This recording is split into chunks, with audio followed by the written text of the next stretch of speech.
Assalamualaikum warahmatullahi wabarakatuh. Ketemu lagi dengan Kak Furkan di channel Arif Furkan.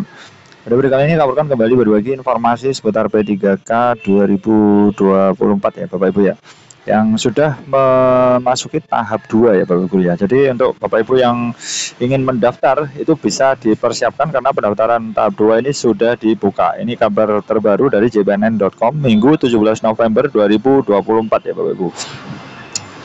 Oke, di sini Bapak Ibu bisa perhatikan bahwa hari ini 17 November ini pendaftaran P3K 2024, bahkan ini tanggal 21 ini masih berlaku ya. Untuk tahap 2, honorer jangan nekat bertindak konyol. Nah, ini ada sesuatu yang Bapak Ibu perlu pahami ya. Jadi nanti jika tidak diperhatikan nanti akan bisa menyebabkan TMS atau tidak memenuhi syarat. Dan itu jangan sampai terjadi ya Bapak Ibu ya. Nah, apa saja yang harus perlu diperhatikan untuk pendaftaran P3K tahap 2 ini itu tidak jauh berubah ya di tahap 1 kemarin. Jadi pendaftaran P3K 2024 tahap 2 ini akan dibuka mulai hari Minggu 17 November kemarin ya sampai 31 Desember 2024. Dan ini rentangnya cukup lama sekali ya Bapak Ibu ya. Di sini Bapak Ibu ini cukup lama sekali, sehingga ini perlu sangat bisa untuk disiapkan ya, karena rentangnya itu sangat lama sekali. Nah, di sini Bapak Ibu bisa perhatikan bahwa lowongan pendaftaran P3K 2024 tahap 2, di sini Bapak Ibu bisa perhatikan itu apa aja sih yang disediakan. Disediakan untuk honorer non database BKN.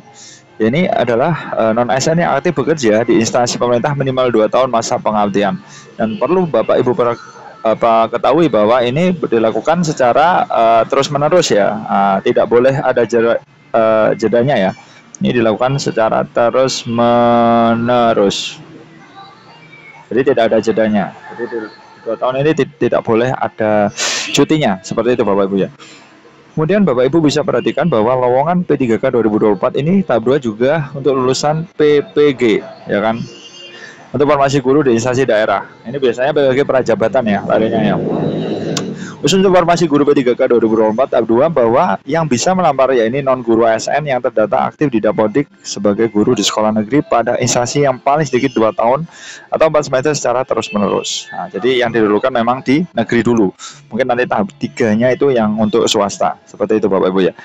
Dikutip dari situs resmi Kemendikbud bahwa yang dimaksud lulusan PPG adalah lulusan pendidikan posisi guru yang terdaftar dalam pangkalan lulusan PPG di Kemendikbud Ristek RI.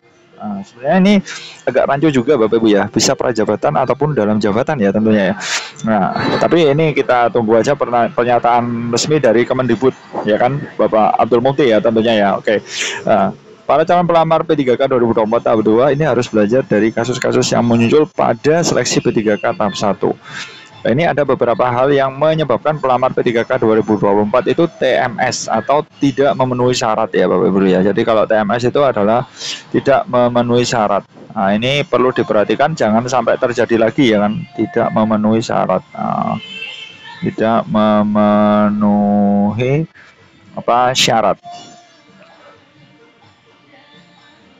Nah, ini tentunya jangan sampai terjadi di P3K tahap 3 ini, tahap 2 ini, sorry.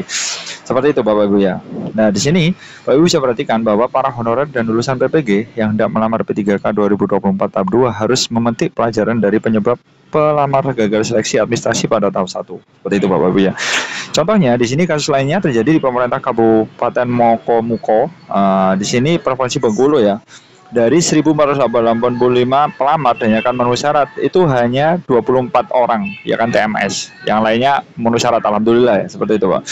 Kepala Bidang Pengembangan SDM dan Pemindahan ASN, Badan Kepegawaian dan Pengembangan Sumber Daya Manusia atau BKPSDM. Ini di sini Bapak Niko Harfri ini mengungkapkan penyebab pelamar dan yang akan TMS itu rata-rata terkait kelengkapan dokumen persyaratan. Nah, ini jangan sampai terjadi lagi ya Bapak Ibu ya.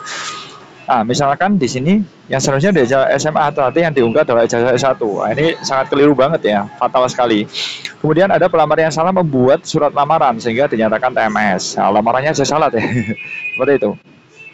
Sebenarnya ini sepele sekali kalau tidak memperhatikan detail di sini.